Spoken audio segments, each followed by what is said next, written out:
that's a good way to start. Yes, so for my presentation, I thought that we could elaborate on someone who's been mentioned and discussed in here quite frequently, the great Canadian media theorist himself, Marshall McLuhan. So to begin, this is a map of Canada. I want to point out 3 cities: Edmonton here in Alberta, Winnipeg here in Manitoba, and little Toronto right here in Ontario. Just pointing those out because they will become important in just a second. So Marshall McLuhan, who was born on the 21st of July 1911 in Edmonton, Alberta, Canada.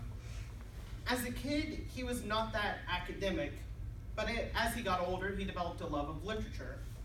He graduated from the University of Manitoba in 1932 with a degree in English and philosophy. He then moved to the United Kingdom and began to study at Cambridge. This is a picture of him at the time. He received a PhD in literature in 1942. I should remind you that communication studies, they didn't really exist as they do today at the time. He moved back to North America and began teaching at universities all across America. He returned to Toronto and lectured there from 1946 until 1979. One of his students was a young David Cronenberg. Remember that name. You can see him in his office. McLuhan had several ideas, but there are 2 I want to talk about today. The medium is the message, and the global village. There's also the tetrad of media, which I hope you all have been using for your presentations. There's hot and cold media, several others, but I just want to stick with these 2.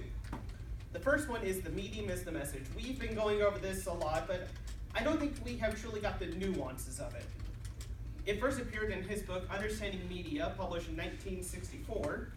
This is a picture of the cover. In the book, he said, "The personal and social consequences of any medium, that is, of any extension of ourselves, result from the new scale that is introduced into our affairs by each extension of ourselves or by any new technology." Yes, that is a mouthful. To explain, a medium is a channel through which we receive messages.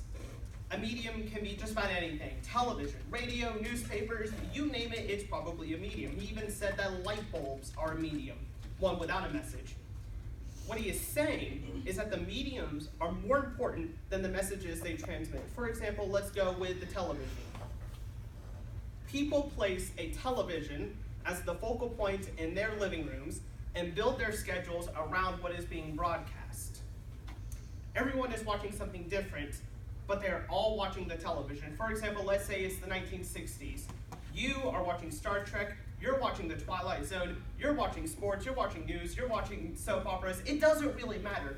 All of you are watching television. Therefore, the television, the medium, has more impact on you than whatever you're watching. Therefore, the medium is more important than the message.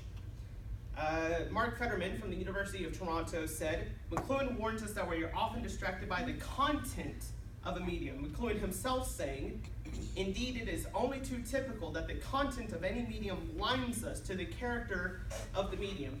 So, what McLuhan is saying is that when you're watching television, you're getting these messages, but it's the medium that's important. And at the time, the reason this is such an impactful idea is that media theorists focused on what was being broadcast. They did not focus on the medium itself. Now, the second idea, I don't think we've really covered it much in here, is the global village. This first appeared in his book, The Gutenberg Galaxy, in 1962, but he later discussed it more in the Understanding Media. He said, "Today, after more than a century of electric technology, we have extended our central nervous system itself in a global embrace, abolishing both space and time as our planet is concerned. Technology and media connects us." Writing in the 1960s, people had telephones, television, and radio.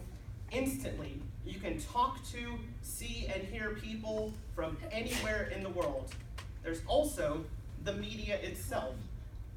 At that time in the 1960s, American media was spreading all over the world. Everyone around the world drinks Coca-Cola, watches Disney. There are all this media that everyone is consuming simultaneously and everyone understands. And because we can communicate instantly about the same things, our world is now working like a village spanning the entire globe. this concept would become reality with the internet. One of the major claims for the internet lies in the belief that it has the potential to break down centralized power and help form a community that lives on a more integrated basis with more shared responsibilities, said Benjamin Symes in the late 90s, just as the internet was beginning to take off. So if McLuhan were alive today, and you showed him Facebook, he would say, "I told you." And speaking on our role in this world, McLuhan said, "There are no passengers on Spaceship Earth, we're all crew." McLuhan started the Center for Culture and Technology at the University of Toronto in 1963. This is a picture of him outside the building. That building is still there to this day, and actually before it was its own building, it was the entire center was his office with a little note tacked on the door saying Center for Technology or Culture and Technology. Now, that is known as the McLuhan Center in his honor. The thing about McLuhan that made him so revolutionary is not only his ideas, but the way that he spoke his ideas. Espousing his ideas on television and in mainstream magazines like Harper's Bazaar and Look rather than academic journals, McLuhan was, as Playboy dubbed him, the high priest of pop cult and metaphysician of media, says Kevin Plummer. And here you can see him on one of his many, many appearances on television. Marshall McLuhan died in his sleep on the 31st of December 1980 in Toronto. Now, a few years before that, he made probably his most famous appearance in 1977, where he appeared as himself in Woody Allen's comedy film Annie Hall. Now, I mentioned David Cronenberg.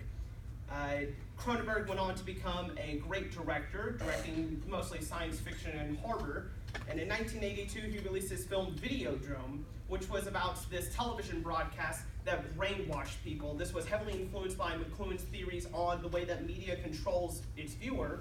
And actually, there's a character in the film named Brian Oblivion, who is a loving parody of McLuhan himself. And in the 1990s, the Canadian government released a series of 1-minute-long historical films called the Heritage Minutes, depicting famous moments in Canadian history. And one of them was Marshall McLuhan conceiving the idea that the medium is the message and that we are living in a global village. To summarize, Marshall McLuhan brought media theory into the national conversation and inspired a whole generation of thinkers. Not only did he revolutionize media with his messages, he did so by using every medium to reach the people. These are my sources. Any comments or questions? No? Thank you. Thank you. And so that's a great beginning because